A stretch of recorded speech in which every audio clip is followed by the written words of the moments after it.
Përshëndetje të nderuara zonja dhe zotri. Mirë se vini në edicionin më të ri të emisionit të shëndetësisë. Uroj të keni pasur një javë të mbarë dhe me shumë shëndet dhe uroj që e tillë të jetë edhe java në vijim. Ne sonte do të flasim për një temë tjetër që i takon fushës psikologjisë klinike. Në fakt janë këto tema të cilat janë shumë të dobishme për shoqërinë tonë dhe urojmë që kontributi jonë dhe i personalitetit të ftuar në studio të jetë qoftë edhe modest, të jetë i dobishëm për shoqërinë tonë. Do të flasim në lidhje me atë se çfarë paraqet shëndeti mental dhe se si duhet reduktuar ose larguar stigmat ndaj institucioneve psikiatrike. Do të flasim edhe për rolin që ka psikologu në mesin tonë. Për të trajtuar një temë të tillë, ne kemi nderin dhe kënaqësinë që në emisionin tonë të na nderojë një tjetër profesioniste e fushës. Ajo është magjistre e psikologjisë klinike, specializante e psikologjisë mjekësore dhe njëkohësisht asistente në Universitetin e Tetovës. Nder që të kemi në studion tonë, zonjën Fatime Tahiri. Përshëndetje dhe mirë se na erdhët. Mirë se ju gjeta dhe faleminderit për ftesën. Kënaqësi që t'jeni pjesë e emisionit tonë, faleminderit për kontributin tuaj.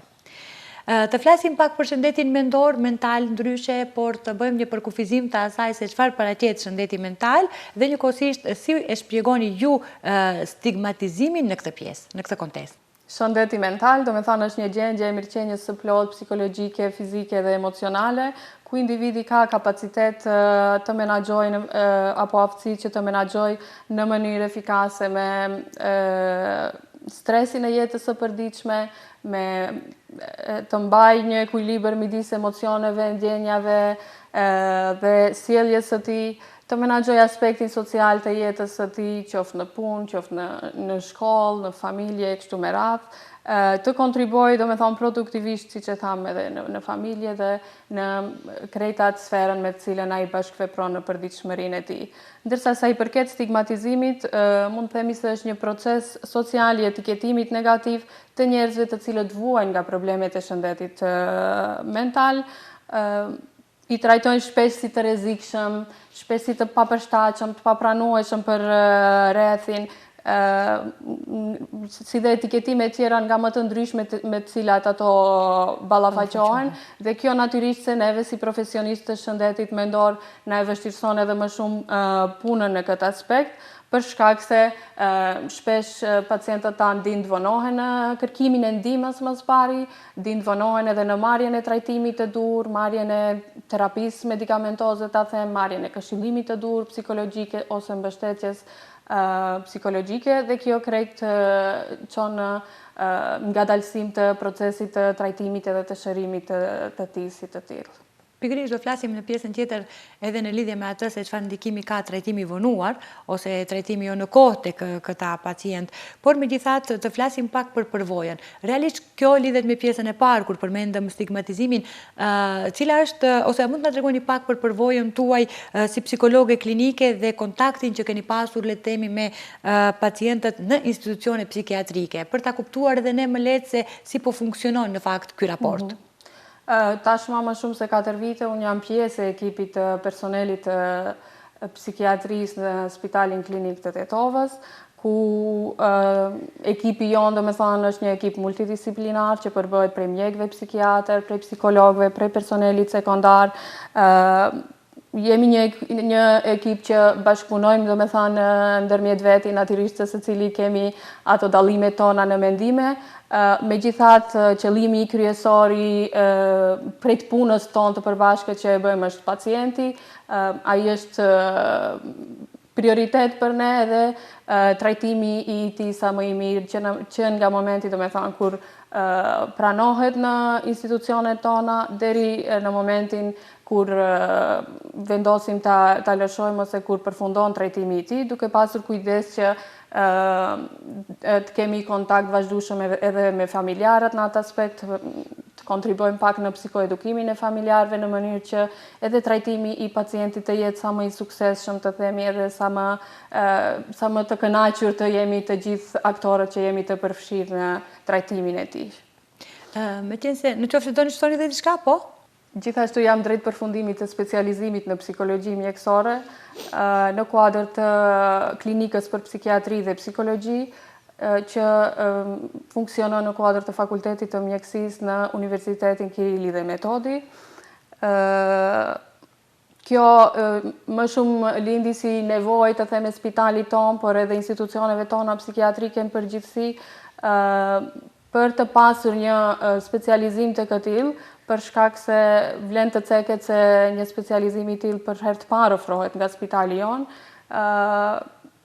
duke e vërejtë se më shumë të rinjt, adoleshentët edhe pjesa e përgjithshme e popullatës, sidomos mbas periudhës së pandemisë, sikur përjetoi një ndryshim më të madh të themi në aspektin mendor, në aspektin e shëndetit mendor dhe në aspektin e shëndetit emocional, dhe krejt kjo lindi si një nevojë për të ofruar një shërbim të tillë në spitalin ton, ku në një të ardhme shumë të afërt të gjithë qytetarët e Tetovës dhe rrethinës, por edhe pacientët edhe të gjithë ato që do të kenë nevojë për një shërbim të këtill, do të kenë mundësi që në mënyrë shumë më të thjeshtë se më përpara të marrin këtë shërbim vetëm nëpërmjet termini im, do me thënë njëjtë sikur funksionon një vizitë mjeku psikiatër ose të një mjek kardiolog ose çfarë do qoftë profili tjetër. Do me thënë qasjat deri te psikologu, mendoj se në një periudhë shumë të afërt do të jetë shumë më e thjeshtë dhe pa shumë komplikime në këtë aspekt. Po, meqense ju përmendët që jeni në specializim të psikologjisë mjekësore, njëkohësisht magjistre e psikologjisë klinike, të flasim pak për rolin që ka psikologu, psikiatri, psikologu klinik, ai mjekësor e kështu me radhë. Për të kuptuar atë që edhe ju pak më herët e theksuat që është një bashkëveprim apo një veprim multidisiplinar i disa kushtimisht të aktorëve për të arritur në qasjen e dur dhe trajtimin e dur tek pacienti. Cili është pra roli i tyre? Sa i përket rolit apo dallimeve ndërmjet psikiatrit dhe profileve të ndryshme të psikologut, ajo që dim do me thënë është se psikiatri është një mjek që ka përfunduar studime diplomike në fakultetin e mjekësisë, gjithashtu ka të mbaruar një specializim në psikiatri. Ai është përgjegjësi për pranimin të themi të pacientëve, për hospitalizimin, për dhënien e terapisë medikamentoze, për vlerësimin klinik, për vendosjen e diagnozës, krejt kjo do me thënë në të mirë të pacientit. Ndërsa psikologu nga ana tjetër është një profesionist i shëndetit mendor i cili ka të mbaruar studime deri diplomike në fushën e psikologjisë, do me thënë në fakultetin e psikologjisë. Gjithashtu ka të mbaruar një trajnim ose edukim një vjeçar që është si kusht për licencimin e tij, për punën e tij të mëtutshme në sferën e psikologjisë. Sa i përket psikologut klinik, mund të them që psikologu klinik ose titulli i psikologut klinik është më tepër një titull akademik, për shkak se fitohet me mbarimin e studimeve të ciklit të dytë ose studimeve master të cilën ne e dim. Ky titull shpesh neve na mundson ose na lejon që të kryejmë ndoshta praktika ose punë me klientët, na afron më tepër me hulumtimet shkencore, ndoshta edhe me universitetet, me kërkimet në fushën e psikologjisë e kështu me radhë. Ndërsa psikologu mjekësor është një titull pak më ndryshe, sado që tingëllojnë se janë të ngjashme, por në thelb janë shumë të ndryshme, për shkak se një psikolog mjekësor, do me thonë është një profesionist i shëndetit mendor, i cili fokusin kryesor e ka natyrisht në psikologjinë ose në psikopatologjin, ka të mbaruar një specializim në fushën e psikologjisë mjekësore, ku në kuadër të këtij specializimi, do me thonë duke pasur mundësi të vizitoj ose të punoj në institucione nga më të ndryshmet në shtet, të cilat janë në kuadër të problematikave të shëndetit mendor, siç është baza klinika për psikiatri dhe psikologji, pastaj Spitali Psikiatrik Bardovc dhe institucione tjera që funksionojnë në kuadër të këtyre institucioneve, dhe në këtë mënyrë ai si profesionist i fushës arrin të fitojë një përvojë praktike, të themi, përveç pjesës teorike të cilën e kemi në kuadër të këtij specializimi, në mënyrë që të mund të punoj me pacient psikiatrik, po pse jo edhe me popullatën e përgjithshme. Mund të them se titulli të cilin e fitojmë ne si specialist të psikologjisë mjekësore është titulli më i lartë që një psikolog mund ta fitojë, domethënë gjatë karrierës së tij profesionale. Përveç asaj që ju theksuat për rolin që kanë le të themi profesionistët e shëndetit mendor në këtë drejtim, unë dua pak të ndalem edhe në çështjen e institucioneve psikiatrike. Si mendoni, cili është perceptimi që shoqëria jonë ka ndaj institucioneve psikiatrike? Atër institucionet psikiatrike shpesh do me thanë shifen ose perceptohen si vende izolimi ku pacientët tanë ose njerëzit duhet të mbahen larg nga komuniteti. Ky imazh do me thonë buron nga perceptimi i gabuar apo nga stereotipet e gabuara që janë krijuar si në filmat të ndryshëm, si në mediumet ose rrjetet e ndryshme sociale.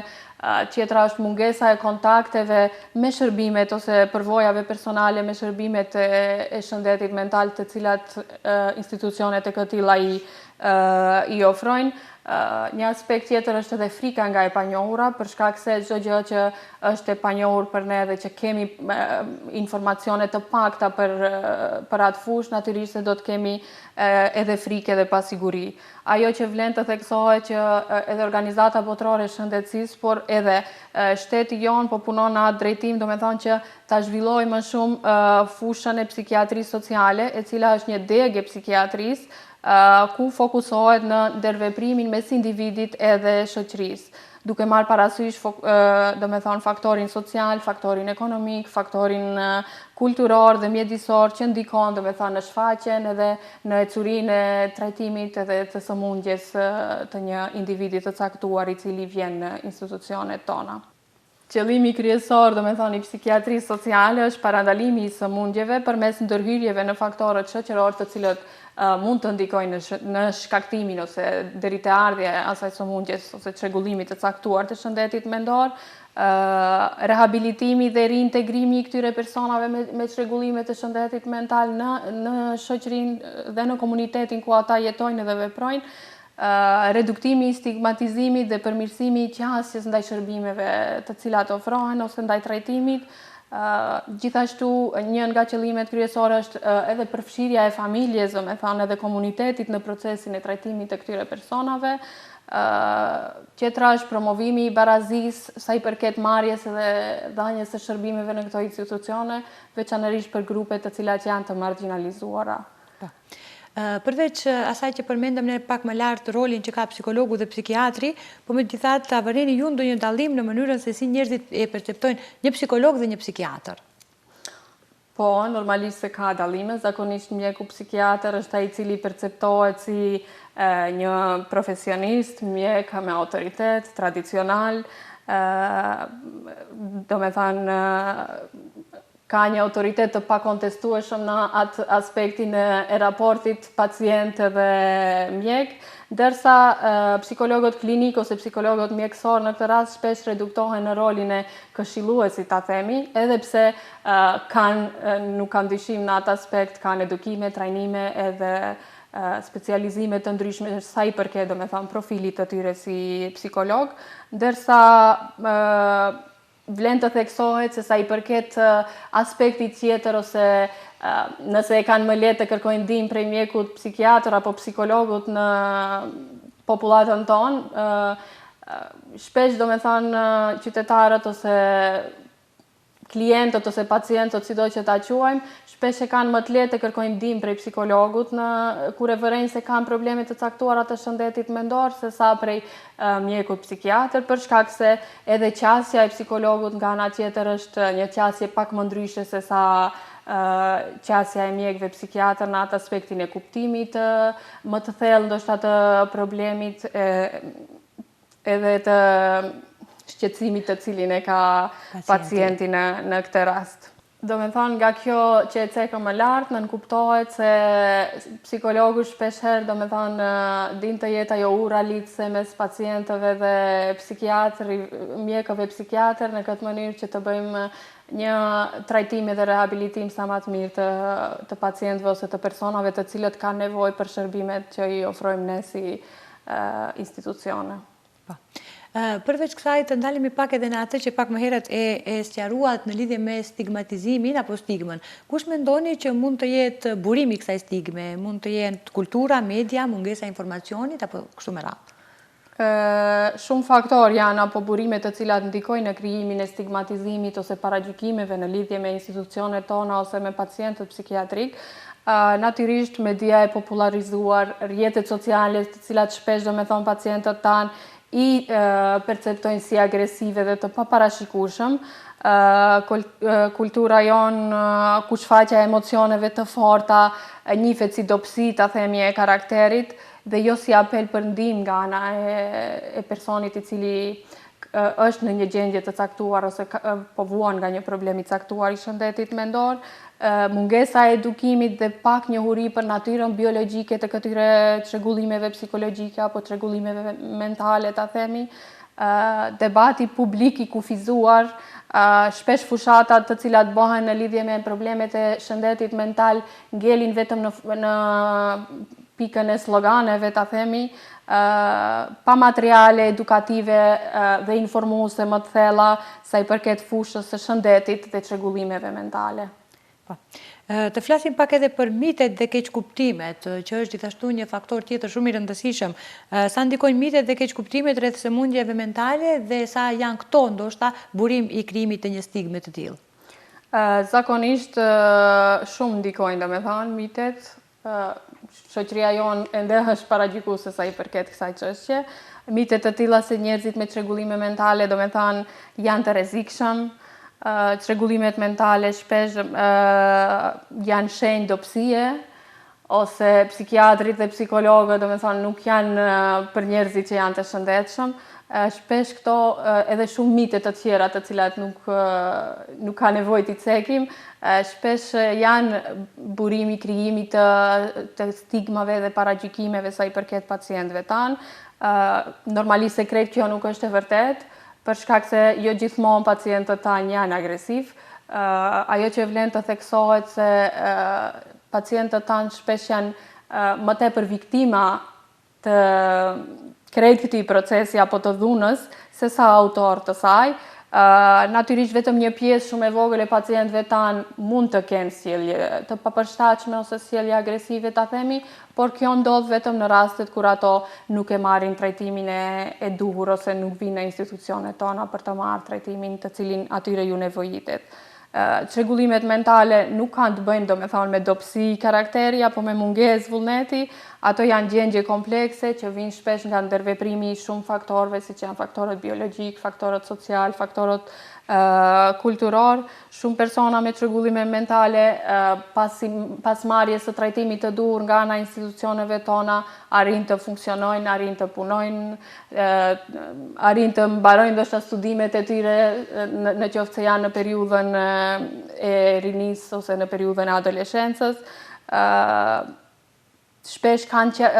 një jetë, domethënë din të zhvillojnë një jetë sociale shumë të qëndrueshme edhe sidomos kur kanë qasje në trajtimin dhe mbështetje të përshtatshme, domethënë për ato persona. Shërbimet e shëndetit mental natyrisht se nuk janë vetëm për pacientët psikiatrik, janë për çdo kënd, sepse secili prej nesh sot vuan nga ankthi, vuan nga depresioni. Në periudhat caktuara të jetës tij, secili prej nesh ballafaqohet me një problem caktuar të shëndetit mental dhe kjo natyrisht se nuk na bën më të dobët, por duhet që jemi të kujdesshëm që të kërkojmë ndihmë kur e shohim se diçka nuk po shkon me botën tonë emocionale, sepse të kërkosh ndihmë nuk është dobësi fundi fundit, por është një shenjë se ti e don veten edhe e vlerëson veten edhe njëjtë sikur të dhem këmba ose dem zemra që kërkon ndihmë prej kardiologut ose shkon tek ortopedi kur e then këmbën, është e njëjtja procedurë që duhet të bëhet si rutinë në shoqërinë tonë. Natyrisht se duhet shumë punë në këtë aspekt që ta ulim nivelin e stigmës edhe paragjykimeve ndaj këtyre institucioneve mas pari, po edhe ndaj personave të cilët ballafaqohen me probleme nga më të ndryshme të shëndetit mendor, por hap pas hapi mendoj se çdo gjë do të vijë në vendin e vet dhe në rrugën e duhur. Unë pikërisht këtu e kisha në fakt dhe pyetjen e radhës, se si ndikojnë në fakt këto stigma që përmendëm edhe ne pak më herët në lidhje me atë se këto individ duhet të kërkojnë ndihmë. Pra, si ndikon stigma në trajtimin e këtyre pacientëve dhe trajtimin ko çfarë ndikimi mund të ketë? Pa dyshim, do me thonë, se stigmatizimi ose stereotipet ose paragjykimet e ndryshme që janë ose kanë të bëjnë me institucionet psikiatrike ose me pacientët tanë, jashtëzakonisht ndikon shumë edhe e vonon trajtimin e tyre, vonon kohën, që për ne është shumë e vlefshme në dhënien e ndihmës edhe trajtimit të këtyre pacientëve, rrit rrezikun, ta themi, për mendime suicidale të këtyre pacientëve dhe edhe për suicid gjithashtu. Nga ana tjetër, trajtimi në kohë sfoglon simptomat e këtyre pacientëve, padyshim përmirëson cilësinë e jetës, përmirëson funksionimin normal, social, profesional të këtyre pacientëve, ul nevojën për hospitalizime të shpeshta, si dhe përmirëson cilësinë e jetës në afat të gjatë kohor. Po, kur jemi këtu te çështja e paragjykimeve dhe frikës dhe në anën tjetër edhe të trajtimi, keni pasur raste kur pacientët kanë refuzuar gjatë karrierës tuaj, flasim, kanë refuzuar një trajtim të tillë për shkak të frikës nga paragjykimi, nga rrethi, nga kompleksi nga rrethi, se si do ta quajnë? Padyshim që po, sidomos adoleshentët, të rinjt, shpesh kanë, do me thonë, frikë ose pasiguri të vinë edhe të kërkojnë ndihmë ose të kërkojnë shërbimet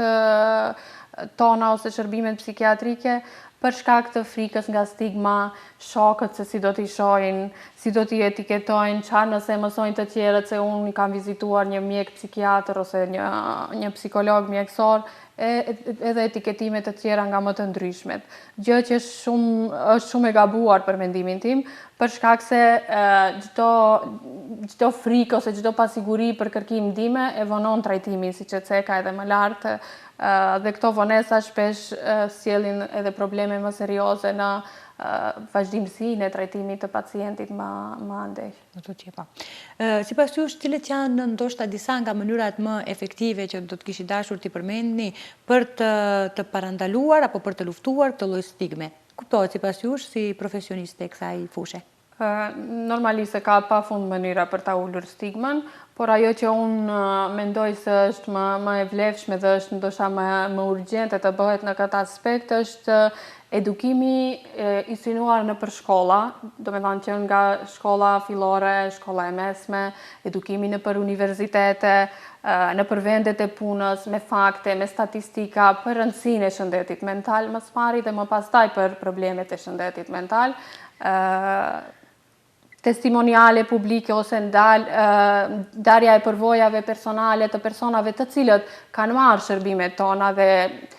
kanë rezultate në trajtimin e tyre, trajnime për gazetarët dhe profesionistët shëndetësor në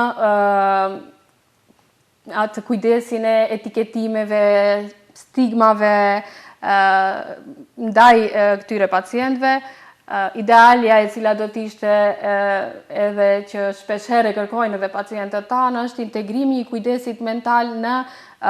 kujdesin parsor për ta normalizuar, do me thonë, konsultën psikologjike si të tillë, sepse shëndeti fizik dhe shëndeti mental ne e dim që janë një komponent e pandashme dhe prishja e ekuilibrave të njerëz natyrisht se ndikon edhe në prishjen e ekuilibrave të komponentës tjetër dhe në këtë mënyrë ne e dim se pa shëndet mental nuk do të kemi edhe shëndet të mirë fizik edhe funksionim të mirë fundit në shoqëri, në jetën familjare dhe kështu me radhë. Meqen se flasim për çështjen e ndërgjegjësimit dhe sensibilizimit, sigurisht që edhe këto emisionet tona kanë një lloj ndikimi në ndërgjegjësimin apo fushat ndërgjegjësuese, por sa mendoni që ndikojnë fushatat ndërgjegjësuese për ndryshimin e mendësisë kolektive, pra për ndryshimin e atij mentalitetit kolektiv, për shëndetin mendor dhe institucionet që konkretisht merren me pacientët e tillë? Natyrisht se fushatat ndërgjegjësuese që përdorin histori reale, ajo që e ceka më lart, intervistat, statistikat e qarta rrisin ndjeshëm ndërgjegjësimin e popullatës si dhe kërkesat për konsulta psikologjike, zhvillimi i psikiatrisë sociale të cilën gjithashtu e cekëm pak më lart, hapja e dyerve të këtyre institucioneve për popullatën nëpërmjet videomaterialeve, video edukuese e kështu me radhë, hapja e dyerve për studentët të cilët studiojnë qoftë në fakultetin e mjekësisë ose qoftë në fakultete të tjera, në mënyrë që të ulim nivelin e stigmës dhe të rrisim nivelin e ndërgjegjësimit për problemet e shëndetit mental dhe për rëndësinë e shëndetit mental në përgjithësi. Përmendëm pak më herët që jeni angazhuar gjithashtu edhe si asistente në Universitetin e Tetovës. Sa reparti psikiatrik hap dyert për studentët e këtyre drejtimeve? Natyrisht se spitali jonë fakt është që është një spital klinik dhe në të cilin tashmë janë hapur disa deg specializimi të cilat ofrohen në kuadër të Fakultetit të Shkencave Mjekësore në Universitetin e Tetovës. Ku ndërto është edhe dega e psikiatrisë, do me thënë reparti jonë përveç se funksionon si një repart ku pranojmë pacient, trajtojmë dhe ofrojmë shërbime psikiatrike, gjithashtu kemi edhe specializantë të cilët marrin edukimin e specializimit të tyre në repartin tonë. Padyshim që dyert e repartit tonë janë të hapura për studentët. Do me thënë, studentët e psikologjisë tashmë janë pjesë pandashme e repartit tonë, por edhe të reparteve të tjera me të cilat ne bashkëpunojmë dhe kemi praktika të cilat duhet t'i ndjekin studentët e psikologjisë. Duke filluar që nga viti I parë I studimeve të tyre dhe kështu me radhë. Në fakt, çfarë përfitojnë nga kjo praktikë studentët e psikologjisë? Politika e Universitetit të Tetovës në bashkëpunim me Spitalin Klinik të Tetovës është që t'u ofroj studentëve tanë qasje të drejt për drejt në këto institucione, ku studentët tanë kanë mundësi, do me thanë që të fitojnë eksperiencë të drejt për drejt dhe kontakte të drejt për drejta me pacientët tanë, të bëjnë vlerësim psikologjik, dhënien e testeve të ndryshme psikologjike, nxjerrjen e rezultateve, pregaditjen e dosjeve klinike kështu me radhë. Do me thënë gjithçka që ka të bëjë me punën e një psikologu mjekësor në një repart psikiatrik apo një institucion psikiatrik. Përveç kësaj dua të ndalem pak edhe në një tjetër drejtim kur përmendet pjesën e praktikës. Sa ndikon dhe çfarë mund të përfitojnë studentët gjatë vizitës së reparteve psikiatrike, njëkohësisht dhe institucioneve të tilla? Çfarë përfitimesh mund të kenë? Natyrisht se praktika në institucionin psikiatrik studentëve u ndihmon që të zgjerojnë, do me thonë, horizontin profesional të tyre, I bën më të sigurt në vlerësim dhe intervenim më pastaj, do me thonë, kur do të arrijnë të dalin prej dyreve ose prej amfiteatreve tona, forcon ndjenjen e përkatësisë në komunitetin e shëndetit mental, që është një pjesë që është e rëndësishme për ne si institucion, si dhe është një ndër mënyrat për të rritur ndërgjegjësimin për problemet e shëndetit mental apo për institucionet të cilat ofrojnë shërbime të tilla. Në këtë mënyrë paralelisht ndihmojmë edhe ndikojmë në uljen e stigmës sa I përket këtyre institucioneve, sepse sa më të hapur të jenë institucionet e këtilla ndaj studentëve dhe ndaj popullatës, aq më I lartë është vetëdijsimi I popullatës për seriozitetin edhe për rëndësinë e problemeve të shëndetit mental dhe në këtë mënyrë krijojmë një afërsi më të lehtë dhe më të afërt me popullatën tonë. Në cilat lëndë konkretisht ofrohet pjesa praktike në Spitalin e Tetovës në kuadër të programit studimor të psikologjisë? Pjesa praktike, do me thënë, në Spitalin e Tetovës në kuadër të Fakultetit të Psikologjisë ofrohet, do me thënë, që prej vitit të parë, ashtu si që cekëm më lartë në kuadër të landës së neuropsikologjisë, pastaj në kuadër të landës së psikologjisë klinike, studentët kanë mundësi të ndjekin praktikën e tyre në repartin psikiatrik, si dhe në Spitalin Psikiatrik Shkup, apo siç njihet në Bardovc. Studentët të cilët ndjekin landën e psikodiagnostikës gjithashtu kanë mundësi të ndjekin praktikën e tyre në Spitalin Klinik të Tetovës, në repartin e psikiatrisë, si dhe në repartin për trajtimin dhe parandalimin me drogën, I cili ndryshe njihet si monopoli, I cili gjithashtu funksionon në kuadër të Spitalit Klinik të Tetovës. Cilat ishte mesazhi juaj ose porosia juaj për të rinjët, gjithsesi për ata të cilët duan të vazhdojnë këtë drejtim, tani që duhet të regjistrohen ndoshta? Me që universiteti jonë është në periudhën e ditëve të hapura, ku secili fakultet ofron ofertat e tyre në lidhje me fakultetet të cilat ne si universiteti i disponojmë. Mesazhi im drejtuar të gjithë maturantëve të cilat kanë dilemë se çfarë drejtimi do të zgjedhin për të vazhduar studimet e tyre deri diplomike, njëkohësisht edhe për të zgjedhur ndoshta profesionin e tyre të ardhshëm, është që të regjistrohen në fakultetin e psikologjisë, për shkak se tashmë është e ditur se fakulteti i psikologjisë është një fakultet që ka të ardhme, që është temë, do me thonë, psikologjia është temë aktuale dhe ne kemi nevojë vazhdimisht për kuadër, përveç asaj është një ndër profesionet që nuk ka rrezik për një periudhë gjatë, ta themi, për të zëvendësuar nga inteligjenca artificiale. Dhe natyrisht që Universiteti i Tetovës ka një ofertë të mirë sa i përket fakultetit psikologjik, i cili funksionon apo e gjeni në disponim në kuadër të fakultetit filozofik. Dhe mesazhi juaj për të luftuar, le të themi, stigmën, paragjykimet komplekset në lidhje me shëndetin mendor dhe për trajtim sa më të hershëm të këtyre pacientëve, çfarë do i kish porositur shikuesve? Mesazhi im për të gjithë ato persona të cilat ndoshta në këtë moment na shohin edhe vuajnë nga problemet e shëndetit mendor ose nga një shqetësim, nga një ankë, nga një çfarëdo lloj çrregullimi ose problemi të shëndetit mendor, është që mos hezitojnë të kërkojnë ndihmë, për shkak se kërkimi i ndihmës nuk bën të dobët.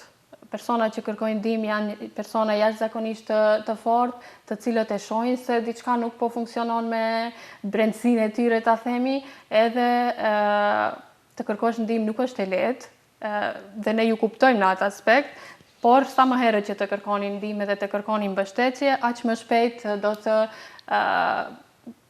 ktheheni në normalitet në jetën tuaj sociale. Duhet ta dini që asnjë prej jush nuk është vetëm, që jashtë ka profesionistë që